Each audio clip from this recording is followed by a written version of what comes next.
You're listening to the Home Staging Show podcast. I'm your host, Cindy Lin. In the show, we talk about all things real estate, home staging to live and to sell.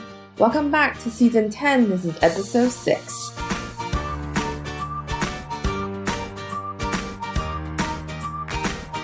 This episode is brought to you by socialitevault.com.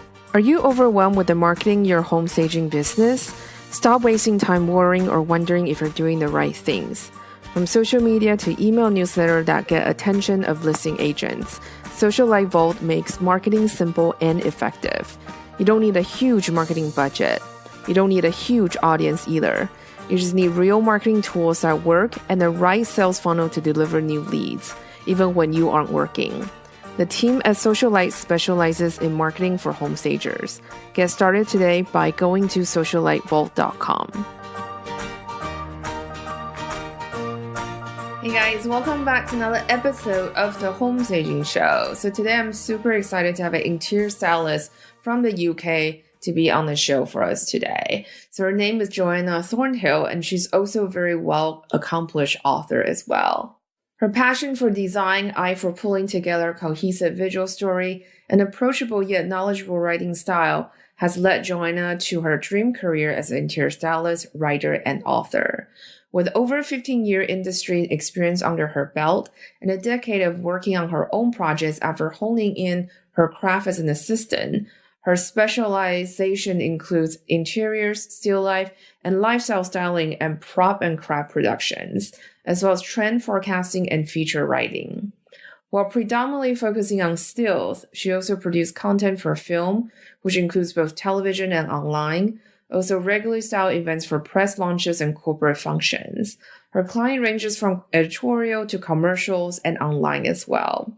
She's also a published author. She's published 3 books so far. So this year she published My Bedroom is an Office, which is published by Lawrence King. In 2014, she was published by CICO Books. It's called Home for Now. And she also re-released this book called Insta Style for Your Living Space, which was re-released in 2018 and sold worldwide. All of them has been featured in Amazon's top 100 interior books with their respective categories. So on today's show today, we had a really great conversation in regards to interior styling and also pulling things together to have a very cohesive look and feel, and also how does that apply to branding as well. So it's going to be a really good show, and I can't wait to get into it. All right, so let's get started. So hi, Joanna. Thank you so much for coming on the show. Can you tell us a little bit about your background and how did you get into the work that you're doing now? Hello, thank you for having me. Yes, so I am a London-based interior stylist and writer, and I've written a couple of books as well. And I started to get into this line of work. I was always really interested in interiors, but I wasn't sure I wanted to be an interior designer per se, and I wasn't really sure what else there was out there. So I studied fashion at university. It was a fashion promotion, and I was interested in the kind of fashion styling side of things. But then as my degree went on, I realised actually what I'm more interested in is the kind of scenario and the set dressing, that kind of thing, of the world that the clothes are in rather than the clothes themselves. Although I didn't really know quite what I was going to do. So I started just doing some work in TV production, as sort of being an office runner and just working on a few various different TV productions. And from that, I was able to got in touch with people in the art departments and started doing work more within the sort of set design teams and prop making, that kind of thing. And then from there, that was all sort of freelance.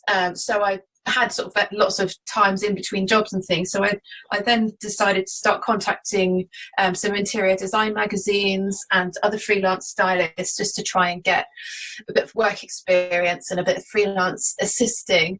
And it all sort of took off from there, really. So I worked as an assistant for several years in that world. And then after several years or so, I got offered a maternity cover job on a magazine called Women's Weekly, which is a sort of general interest women's title for ladies of a certain age. But it was really nice to work. I was working on there. I was assistant homes and craft editor, so I was doing all of their homes pages and craft pages.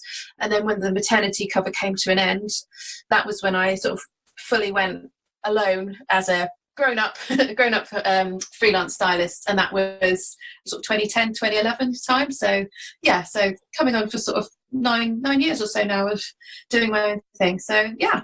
Yeah, I mean, that's great. And it looks like you have a very well-rounded portfolio. So you've been very successful as well. Yeah, it's gone all right. It's gone pretty good. So what is it like to work as an interior stylist?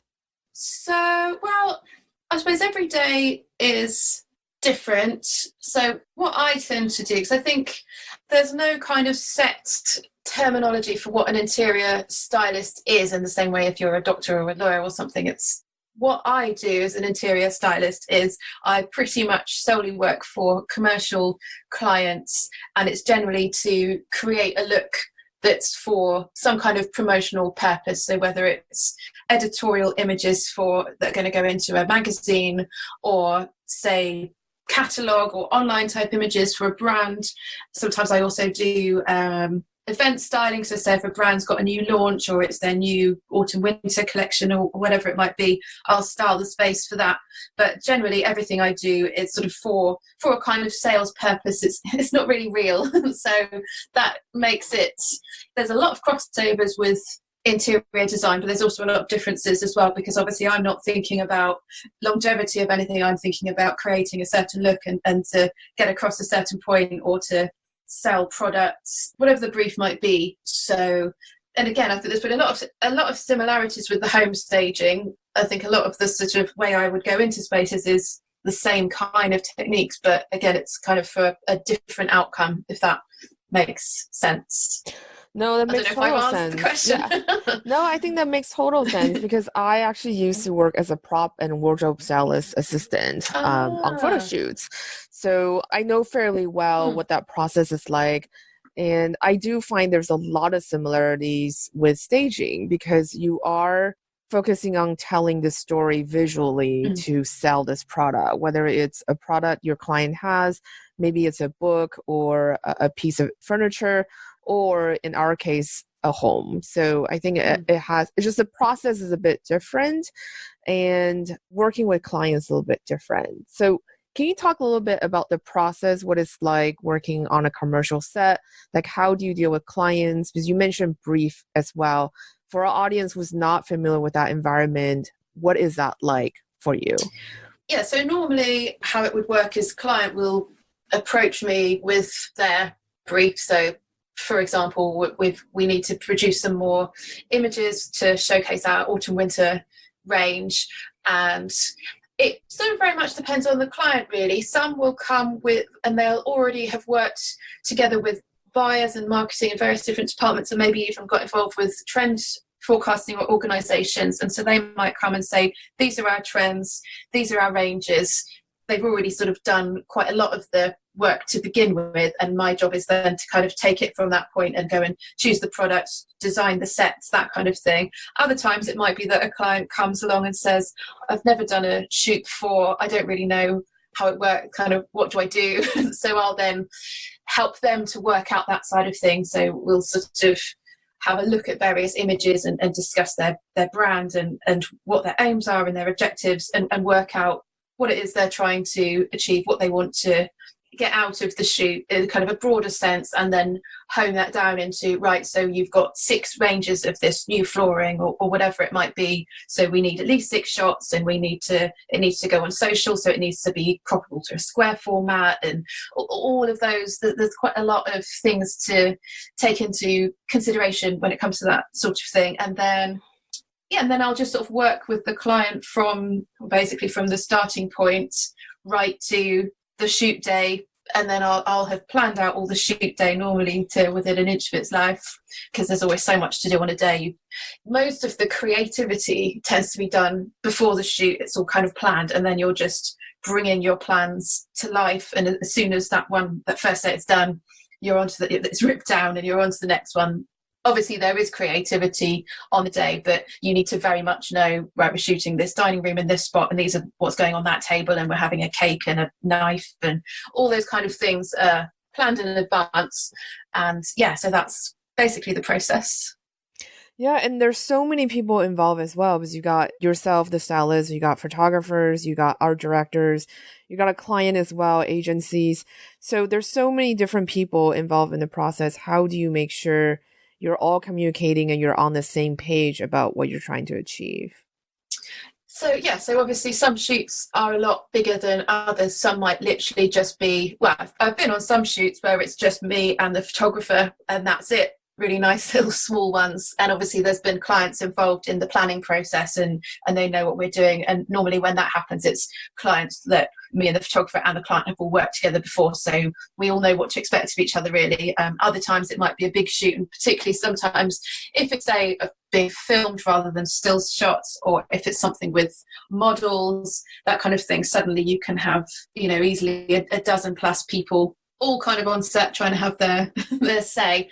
So really the challenge is just, again, it's all in the sort of the planning and just making sure everybody knows what our aims are, what we're trying to get out of it. And sometimes it might be that there's, particularly for a larger company, it might be that there's different people with different agendas. So it might be different variations of the same shot. So say you're doing a furniture shoot, you might do one shot in a style that's kind of quite loose and real life that will be fed into for more editorial use. So it will be given out to magazines and bloggers, that kind of thing. So it's just that little bit kind of looser, a bit more realistic looking. Or it could be that those are the shots that are really pushing the boundaries a little bit with trends and things. But then someone from marketing might say, well, we also really need a shot that's going to help sell this particular sofa. So then maybe we'd strip out some of the props, we'd change the angle so it was far more focused on the sofa rather than the room set as a whole. So it's just about everyone trying to sort of respect that there might be a few different aims from different people going on, and to just try to either create something that kind of does everything, or split it out and do a few different variations of each thing, or of key things, so that everyone gets what they want out of it, really. That's great. And so how do you find all the props for your shoots and your projects? So it really varies. So obviously for any commercial job, so for brands and that kind of thing, the products, you'll have props and you'll have product, the product being their thing. So obviously if it's a furniture company, all the furniture will come from them.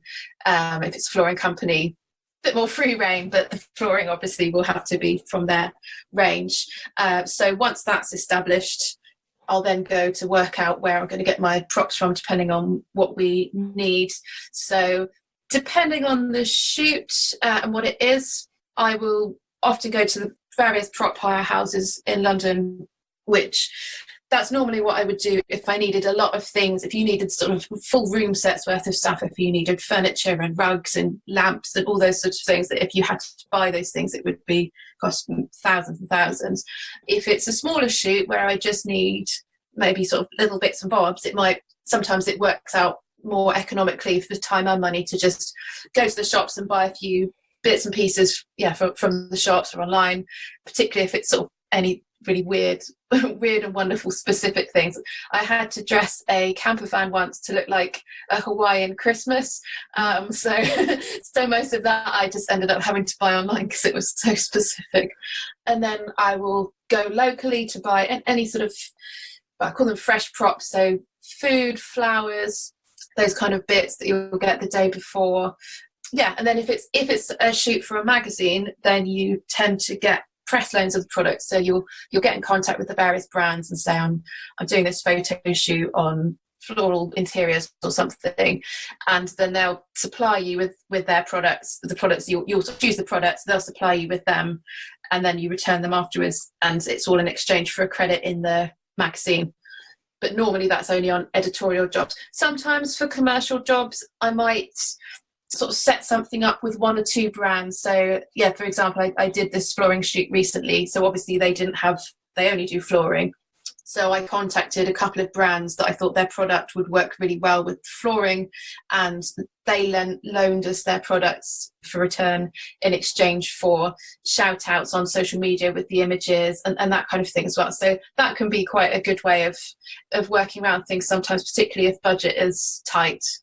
Yeah, I think that's a really good idea. I mean, when I was working as an assistant, it seems like we were always shopping my boss would just always be looking at things. Like every time we drive by some place, she'll be like, "Oh, let me drive by that store because I wanted to see what they carry and all that stuff." Like she just wanted to know what exactly everybody carries and always kind of keep like an internal Rolodex of what and where we can go to get specific things. Yeah, I think my brain is a one giant internal Rolodex. I do try to I've got various ways that I try to keep mental notes in some kind of vague physical order or using online apps and things. But yeah, it's always good to know, particularly if you've got a specific look. So if I know I'm doing something a bit kind of light and Nordic, I can sort of off the top of my head think, oh, I know this brand's going to have all that kind of stuff and they're not too expensive, whatever it might be.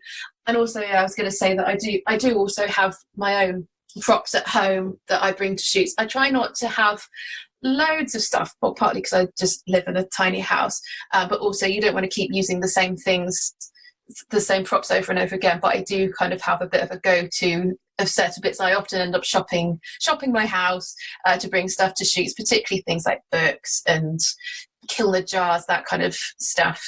So often I'll sort of be supplementing with my own bits and pieces. I've got a massive array of Christmas props for all my Christmas shoots I do. I've got some bags of pine cones and boxes of baubles in every conceivable colourway, all that kind of thing. And also, if we are shooting in a location house for a commercial shoot, often those houses have lovely furniture and props and things anyway. So sometimes often that, in fact, that's a consideration if you're booking, and I'll often help and advise the client. I'll do location research and advise locations I think might work. And that will partly be based on things like, I know we need to get a nice living room shot and a nice bedroom shot. And this house has a bed and a sofa and these various things that will match that look well. So we can just use their existing items. So we're not necessarily, sometimes you go into a studio space that's literally a blank canvas and there's nothing, but often if the shoot necessitates having certain things that the client can't provide, we'll try to at least bear that in mind and find somewhere to shoot that we can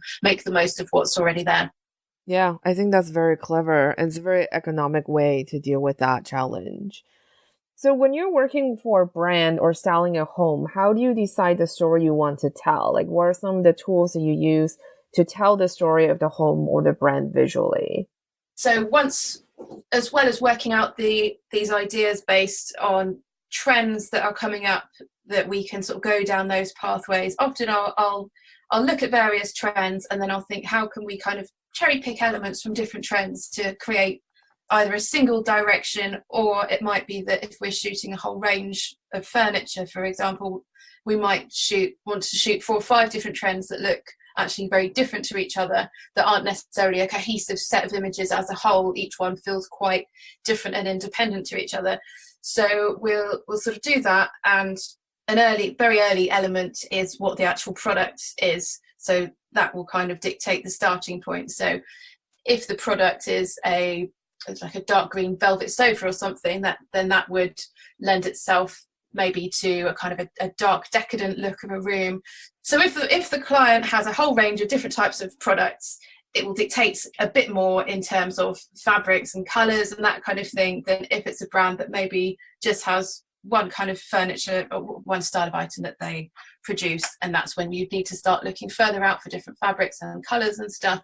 But yeah, normally I'll sort of work out the sort of the trends that we're going to go for and then build in the bigger pieces from there, and then work out from that point the smaller elements that are going to go into the space that really bring it to life. And often I will plan in advance. So if, for example, we're doing a dining table shot, I will plan, for example, is it going to be a formally laid table? Is it going to be quite casual, just with stacks of plates and a jug? I'll think about what kind of food is going to be on the table. Sometimes I get kind of a bit geekily into the kind of backstory of it. So I'll kind of have a clear idea of this type of person and what's going to suit them. So yeah, if that answers the question. Yeah, no, that was great. And I also wondered, do you have a signature style? If you so, like, how did you find your signature style? Yeah, I think that's a really good question. And it's something that I talk about sometimes with other stylists. I often see other stylists at events and press shows and things. We don't ever, you don't often work with other stylists at the same time unless it's a really big job and there's loads of different sets going on. But we tend to kind of all know each other. It's quite a small industry, really, which is nice. But I think as a stylist, it's finding that balance between, you have to be quite a chameleon in terms of different clients are going to come to you with different requests, and you're producing a commercial product, i.e. the photo shoot or the event or whatever it is for them, so you're having to work to their brief. But equally, they normally, clients choose you because they've looked at your portfolio and your website and they like sort of the general style that you have. So it's kind of finding that middle ground between having your personality in there, but still first and foremost producing something that's going to be of most benefit to the brand.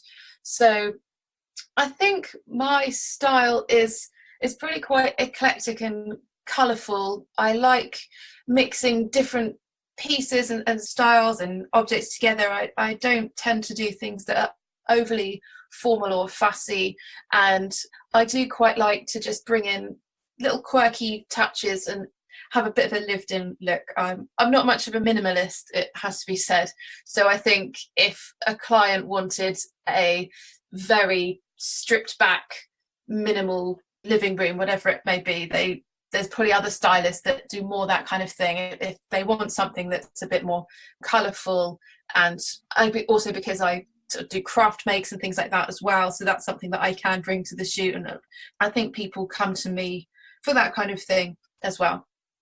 Yeah, so it seems like it's something that you kind of figure out over time. While you're working, you kind of observe like what really works for you and what doesn't really work for you. Yeah, it's definitely, and I think also your style evolves. I think so we've been living in our house for 7.5 years now, and I never really had an overall plan for the house. We never had the money to do it all at once. We've just kind of decorated one room at a time as we had the money, and then we're at a point now where I say we've done everything or done all the rooms, but I'm already going back and making changes to other rooms and things. But it's interesting now I'm at this point with the house. I've noticed that actually at home I've decorated with a lot of blues and greens and quite calm, tranquil colours, even though I really like bolder, brighter styles. But I think for me personally, my home is sort of a very lived-in look. It's an old Victorian house, and there's a lot of period features and a lot of old Victorian things in it as well. I think it almost looks like it could be just like a mad old woman's house, but hopefully there's enough relevant elements in here that that it doesn't completely look like a sort of bizarre museum.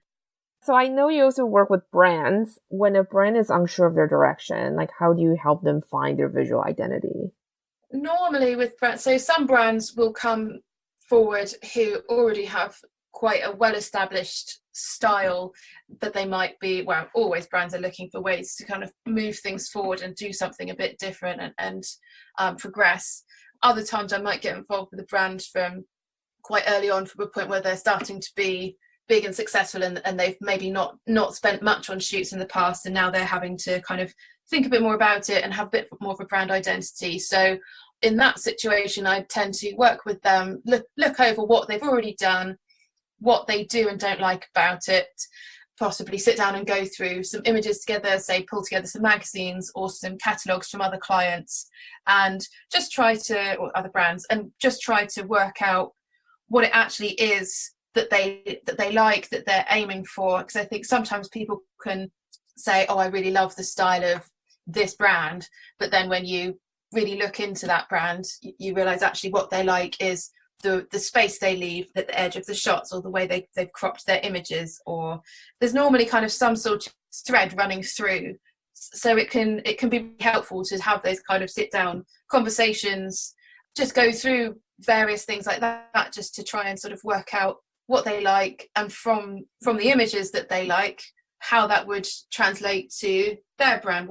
What can we take away from that and learn from that, and put their own spin on. Yeah, and I also think one of the challenges you have as a stylist working on a photo shoot is to really express that brand's personality, but you still have to appeal to a wide range of people. So how can we bring personalities into our styling while appealing to a wide range of people?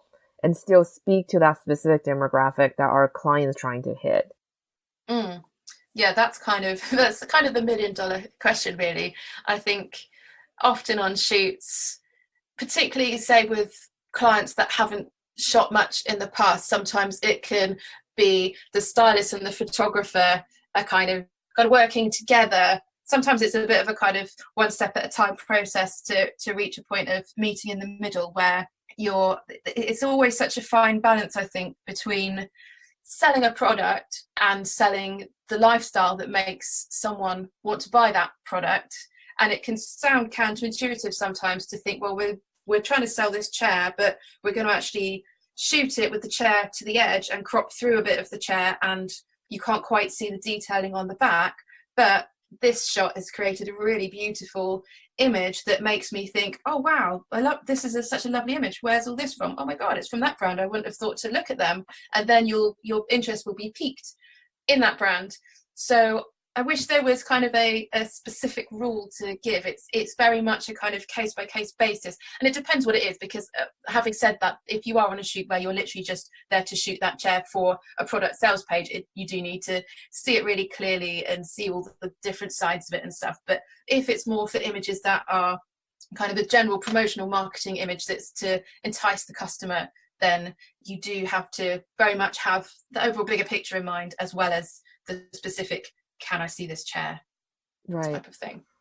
And were there ever clients whose style or requests were completely different than your style? So how do you still do that job and deliver for them?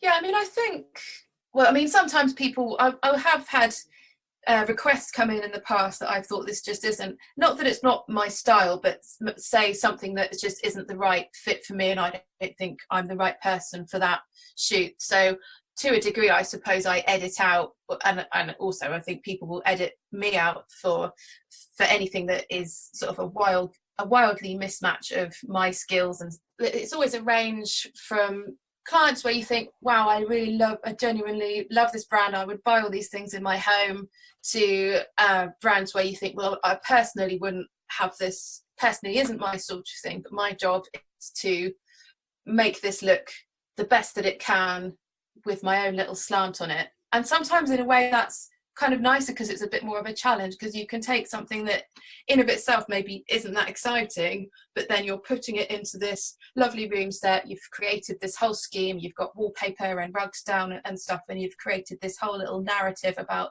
the person that lives in this space, and you've created this image, and you're like, actually this looks really lovely, and you then almost look at that product in a new light. You think, actually, maybe I could have this, maybe I could see how this would work in my own home in this kind of scenario. So you almost change your own mind sometimes. Yeah, I do think styling is a way of communication, and not just communicating with the clients, but also communicate with your audience as well. And it does evolve quite a bit depending on the situation. Mm. And are there days where you feel just like totally uncreative? So how do you unblock yourself and still keep working for your clients?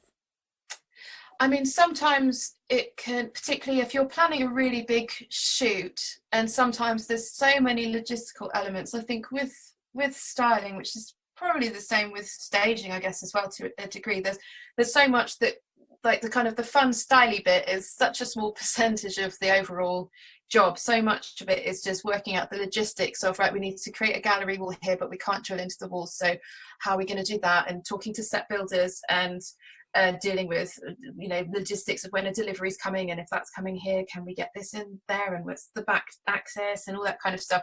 So I think sometimes in those kind of planning stages, particularly I think when it reaches the point where you sort of end up a bit stuck, there's always points in a job where you're like, well, I can't do anything with that until I hear from this, and then I'm waiting to hear about that, and then I don't have the budget for this. And I think those are the times when it's the least fun, because you kind of just want to overcome those logistical hurdles so you can get to the fun bit. So I think that's the time when it can go a bit, you can not lose motivation, but it can be a bit sticky and frustrating. I think by the time it comes to the actual shoot day, everything is so go go go. You're running on adrenaline. You sort of barely have time. You sort of reach the end of the day, think, oh, I've not had a sip of water all day. So there's no kind of, you're kind of just there's not even time to think about whether you're motivated or not, because you're just in machine mode. So yeah, so I would say it's those kind of planning stages where it can get a bit demotivating at times. Right. And I want to talk about your book a little bit, your new book, My Bedroom is an Office and Other Interior Design Dilemmas. So what inspired you to write this book? So it was a kind of joint collaboration, really. I can't claim total credit. My publisher's Lawrence King. They'd previously released another book with another author called My Garden is a Car Park. And that was basically kind of the blueprint, really, the template, I suppose, for My Bedroom is an Office. And they thought that that approach could work for an interiors title. So they approached me with the idea, because I'd written a previous book called Home for Now, which was kind of it was a different style of book, but it was very practical, no nonsense, loads of ideas. That was mainly for renters and first-time buyers was the target anyway. So they approached me for it, and they were obviously pleased with that, so it got commissioned, and it went from there, really. But I just thought I was really keen. I really liked the idea of it being something that's kind of somewhere between a coffee table book and a practical guide, a sort of how-to, and of having an interiors book where you don't have to read it chronologically. Every single page is a sort of standalone dilemma and how you would solve that dilemma. So you could go to the index and think, oh, I don't know what to do with my north-facing living room. You could go to the index and find the page that answers that, or you could even just sort of flip through and see what takes your interest. And I liked also the idea of it being a book that isn't necessarily just for people that already love interiors. I see it as the sort of book you could give someone who, say, a couple that have just moved in together, and it would be a nice little housewarming gift, and they don't really know where to begin or what to do. I'd never really thought about this before. Help. So yeah, that was the kind of the aim and the idea behind it all, really. That's great. I think that's a great idea for the book. I really love it. I love the layout, and I think it's like such a practical little book that you really can just go through with all the advice that you gave. Yeah, I just sort of liked the idea of it being a book that you'd have to hand and go back to, rather than a book with loads of pretty pictures that you'd sort of sit and think, oh wow, this millionaire's house is nice, and then you put it on your shelf and that would be it. I like the idea of it being something that you might be, 6 months time you'll go to start a new decorating project and think, oh, I'll get that book out again, because I can't think what to do, how to rearrange my kitchen shelves, or whatever it might be. And I think whether you're a homeowner and you're looking to invest money in doing something quite significant to your space, but then there'll also be some other advice for, but if you're not in that situation, you could still try doing this and that. So it's quite all inclusive, really. Yeah, and I love a lot of these practical advice, and it seems to me most homeowners get stuck on these kind of seemingly impossible dilemmas, like they can't really change. Like they move into a house where the living room is too big, or it's too small, or it's in a permanent shade. So how did you learn how to deal with these dilemmas along the way? So it was a real mix. So the way the kind of book planning process worked is I had to actually work out the contents page very early on in the book. So it was almost kind of the contents page became a blueprint of what the book was going to be. So I had to make sure that I knew that I could answer all of those questions. So I initially did sort of a big kind of survey, and I specifically asked, as well as my kind of interiors contacts, I asked people to ask their everyday normal friends and family, so that I could make sure that I was getting questions through that were from the everyday person, so to speak, not just kind of people already knowing about interiors. Some of the dilemmas and answers were things that I'd encountered, or that I sort of knew about from my work, the last sort of 15 years of working in interiors. Some of it was things that I've learned through both being a renter, like trying to decorate my various rentals that I've lived in a way that's going to please the landlord. So I picked up lots of kind of sneaky little tips and tricks from that time in my life, and then latterly the last 7 years owning a home and finally being able to actually do things properly and being able to put holes in walls and all that kind of stuff. And so learning that way. So it was kind of a real mix of information that I'd gleaned that way, and obviously there was a lot of things that I had to research, and a lot of things that I thought, I kind of know that with a north facing room it can be good to do this and that, but I'm going to I need to do a little bit of research into that. I wanted to make sure I wasn't just kind of making too many general sweeping statements, and check, particularly with some of the more practical pages, things like what to do if your walls are too crumbly to put up shelves. I wanted to make sure if I'm advising on fixings and things that obviously I knew what I was, lots of research as well as from previous experience. That's great. And so when it comes to styling interiors, if the homeowners get stuck, how can they get out of that and move forward? Do you advise basically the similar process, maybe research and do a bit of Googling or asking around for professional opinions? Yes, I mean, I think there's a few pages. I think the first page pretty much is, I've just moved in, what do I do? And then there's other pages about, I'm starting a room from scratch, I don't know where to begin. And so I think, generally speaking, my advice in those situations is to kind of try to take a bit of a step back, don't do anything rash, and to just take a look at the space, think about how you're going to use it, maybe even live with it for a bit as is, or, you know, if it's some kind of really awful bomb site of a place, maybe you just paint everything white because that's given it a subcoat anyway, then that's ready to paint and decorate when you're at that time, and then you've just got a blank canvas to look at. And I think there's so many tools. I think obviously Pinterest and Instagram and things can be really useful. They can also be a bit overwhelming. So again, I mentioned earlier with clients, if I'm looking at images with clients to try and work out their style, and they might say, oh, I like this image, but to sort of hone down, what is it you actually like? And I think what can be useful for homeowners if they're kind of starting out is to not kind of go too far in at first of thinking, right, I want to decorate this room, so what colour should I put on the walls and what kind of floor shall I get?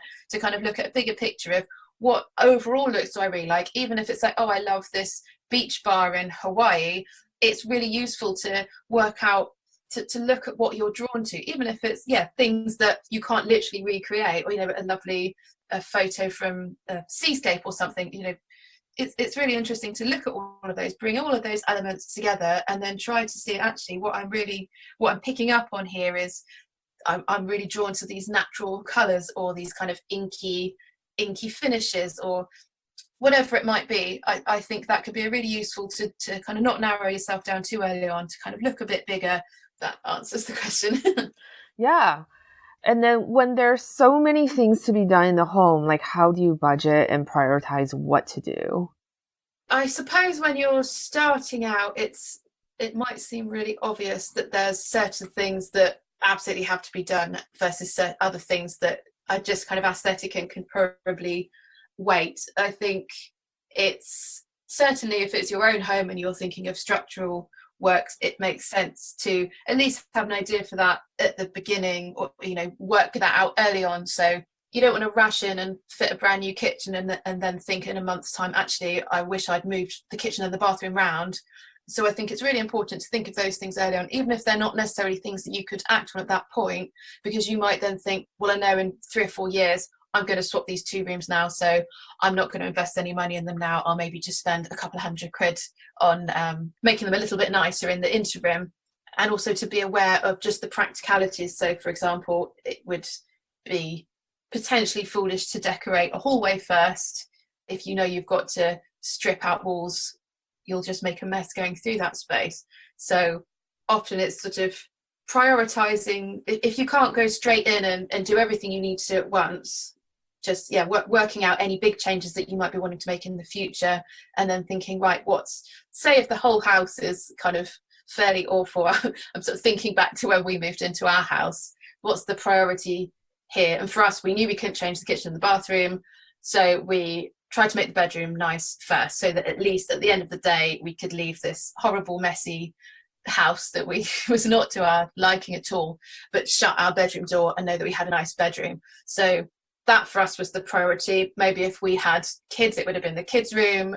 So I guess it's just looking realistically at your budget and working out from there which option is best at that point. I think that's great. That's a really great advice. And, you know, as we know, going through the home, going through these challenges with very little budget, how do you find creative solutions to resolve them?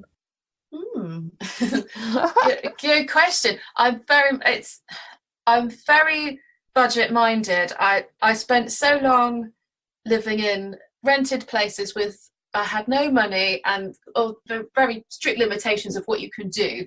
And at the time, I was kind of trying to make it as a stylist, being a styling assistant and doing all that kind of thing. So I had all these ideas, and often as well, I'd end up taking home sort of free leftover wallpapers and paints and things from shoots, thinking about budgets, because I'd often do things like paint up my furniture, put wallpaper on furniture and things, because that's a way to bring in pattern without putting it on walls, making furniture, covering sofas and things out of old bits of patchwork fabrics and all sorts of things like that. So I took that approach with me very much when we moved into our house, particularly at the beginning when we were doing everything on kind of a bit of a shoestring. Even now, I think if I suddenly came into, if I won the lottery, I don't actually think I would decorate that differently than how I have done now. I think I'd still have my bits and pieces from IKEA, as everybody does here and there, mixed in with my vintage stuff. I've got, things from grandparents, things I've found outside. And I really think those kind of pieces just give things character. I think if something is all one thing, whether it's all vintage or all new, it just doesn't quite sit right. I think it's the layering of all of those things that really kind of give a space character and bring it to life. So I think it's working out that balance. And so I suppose, say if you do think, oh, I've just absolutely fallen in love with this amazing designer armchair, maybe get that armchair, but then get a really cheap secondhand sofa, so that all in it's kind of cost the same as buying a mid-range 3-piece suite. So I think that's kind of my approach to those sorts of things. That would normally be my advice if someone's saying, I've not got much money, I don't really know what to do. I don't think the money spent is necessarily relative to the success of a scheme at all. Yeah, I agree. And I love that you mentioned layering, because I think it's a really great way to unify the entire room. Because it sounds like you style with a mix of things, not just the new things you might buy in a shop, but also vintage stuff as well. So what are some of the ways to make a room to feel very pulled together? So I think the main thing is you want a space to have at least one kind of common, the red thread going throughout it, a sort of common, something that links together. And it doesn't have to be, I think sometimes people think to coordinate a space, they might think about it quite literally. So they'll think, well, I've got a blue sofa, so I should get some blue on my walls and a blue vase. But it could be florals mixed with a more kind of smaller ditzy print or something. It could be elements of a colour without it being really obvious. It could be the fact that you've, say, got open shelves in your kitchen, and most of the things that you've got out on display are maybe, say, all handmade pottery, which will have a bit of a lovely wonky kind of vibe going on.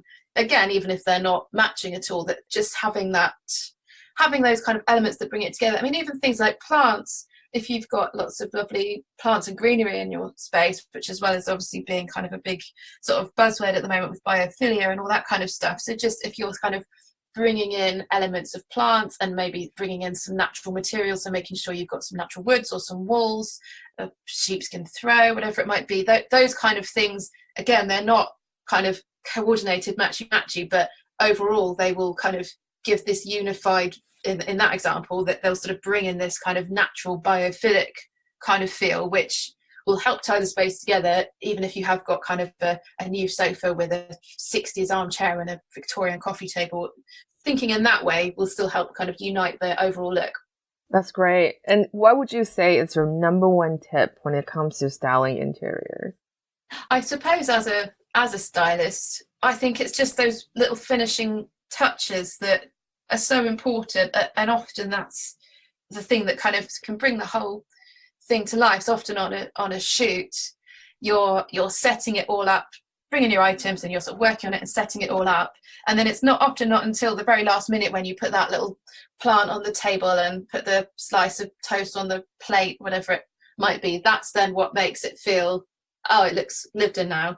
So obviously you're not going to go around your kitchen putting toast on plates to make it just look nice, but I think it's just to not overlook the importance of those finishing touches, and particularly obviously if you're doing a big renovation, often those kind of things, the budget kind of run out by that point. But again, it's not necessarily something that you need to go out and spend hundreds of pounds on brand new lovely cushions and vases and things. You can still pick things up.